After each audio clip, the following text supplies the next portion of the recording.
The Tokyo Comedy Store 2014. Another article of hardly any historical interest as dictated by Robert Isosceles Triangle Gotobed. I completed my 3 stand-up comedy shows at the Tokyo Comedy Store last week, and they were, as always, an unqualified success. Yes, I arrived at the comedy club fans with my caravan of go-go girls, performing bears, trampoline and unfrocked priests at 10 p.m. sharp. The streets were already crammed with well-wishers, fans and followers, all of whom hoped to catch a glimpse of me without any makeup on. I adjourned to my dressing room to address myself to the task of selecting the most desirable virgins provided for my sport. I handed out well over 1 million signed photographs, and Rob Gotobed is a terrifically exciting lover t-shirts. Once inside the comedy club, you could sense the tension and excitement that thrilled through the expectant crowd of 80,000 overexcited Japanese fans. Every available space inside the club was filled, and outside, tickets were exchanging hands for in excess of over 50,000 yen each. Ooh, I can't keep this pretense up a moment longer. I suspect most of you had guessed that I was making it all up anyway. The reality was that I arrived early, walked the windswept streets of Tokyo alone, and played soccer against a derelict building.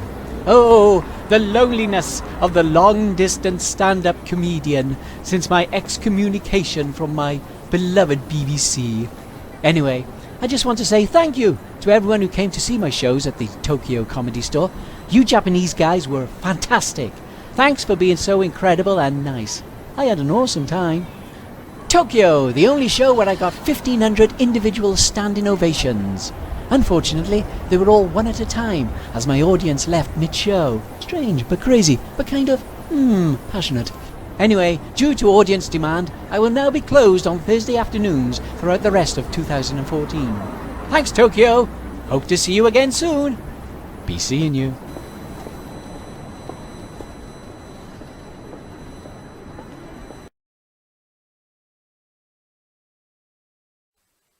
Hello, I'm an architect. This is my model of my new London power station. Oh, it's good, isn't it? Trouble is, it's the actual size.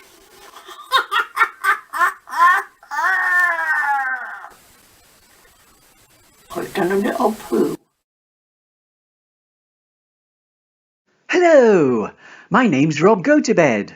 Please, like me. Have you noticed how men look at breasts the same way that women look at babies? Ah, that's a nice one. Now, for the past 6 months, I've been hard at work on my first screenplay. Yes, it's a science fiction story, and as you look like a trustworthy audience, I thought I might run it past you to see what kind of a response I get. Right, I want you all to imagine the scene. It's 3:30 p.m. on a Sunday afternoon, when suddenly everyone in the world mysteriously falls asleep. It doesn't matter what they're doing, driving cars, having sex, playing soccer, they all just fall asleep. The British, the Americans, the Chinese, the Japanese, the Koreans, and French. The whole world just falls asleep at exactly 3:30 p.m. on a Sunday afternoon. And the whole world sleeps for exactly 6.5 minutes till 3:36 p.m. And then, when everybody wakes up, they all discover that mysteriously they're all now working in the trouser business. Are you with me so far? Yes, everybody in the whole world is now making trousers. There's no other jobs. Just every human being on the planet Earth is making trousers. Whether it be making buttons, flies, cutting velvet, they're all just making trousers. And then suddenly a great big spaceship appears in the sky. You know, just like that one in Independence Day. And then suddenly the spaceship gets nearer and nearer and nearer to planet Earth, and finally it lands in the middle of Trafalgar Square in London. And suddenly hundreds and hundreds of aliens come out of the ship, and they're all carrying jackets, shirts and black socks, but no trousers. No trousers at all. And then the aliens speak. are the trousers ready? They ask. And we all say, no. Could you come back next Thursday? And they say, we must have the trousers today, because we're all going to a wedding tomorrow. So every human on the earth continues making the trousers. We're working faster and faster and faster, making millions and millions of trousers. Then, after a couple of hours, the aliens come back to pick up their trousers. But they leave with us bags and bags and bags of dirty laundry, which includes socks, handkerchiefs, pillowcases, and soiled underwear. And they say, clean our laundry, clean our laundry. No questions, just do it. Just do it. And then the President of the United States and all the Prime Ministers of all the countries in the world go on telly and make a special announcement. They say, an alien power from outer space with superior intelligence is bringing us their laundry. Superman, where are you? But of course, Superman doesn't exist. But eventually we foil the aliens, because when they travel back 117 billion zillion miles to get their laundry, they've forgotten the ticket, so we won't give it to them. Hope you like it. Let me know. Give me a DM. Give a comment below. You know what it's like. I don't care. I do care. But do I care? I do care. I don't know. I do care. And you know what? I do care. So please leave a comment if you like my screenplay. If you want to be in the film with me. If you want to make the film. If you've got the money to make the film. Leave a comment. Let's get in touch. Let's get married. What are you doing next Thursday? Huh? And now I'd like to leave you with this one last thought. Have you ever noticed how a woman is like a continent? From 17 to 25, a woman is like Africa, virginal and only partially explored. From 25 to 35, a woman is like America, exciting and welcoming. From 35 to 45, a woman is like Europe, confused but interesting in places. And from 55 on, a woman is like North Korea. Everybody knows where it is, but nobody wants to go there. Thank you.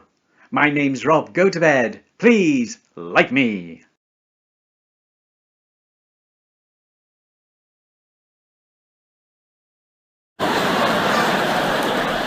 Have you noticed how zoos have changed recently?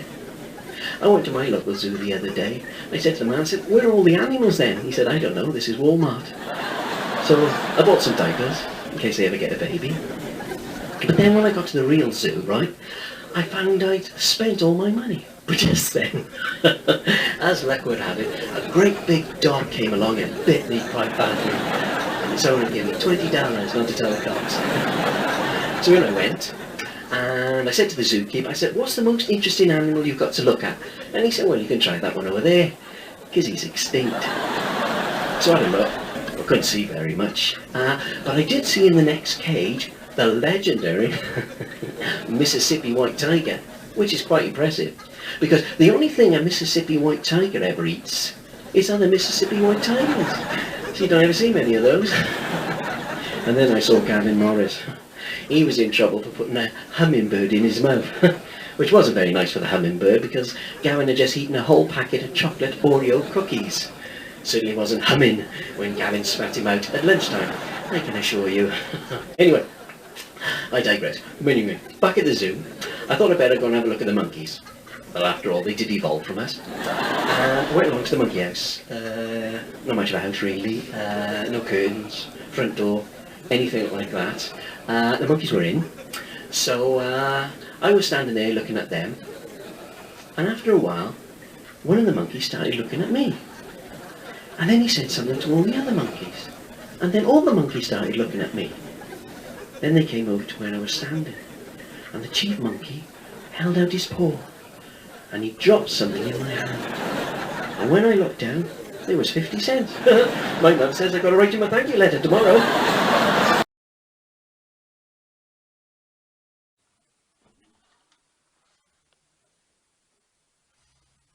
Hello, my name's Rob Gotobed, and I live in London in the UK. Unfortunately, I lost my sense of humour during a freak accident involving Tower Bridge and some gardening shears. But I laughed out so loud and so noticed a little pea in my underpants.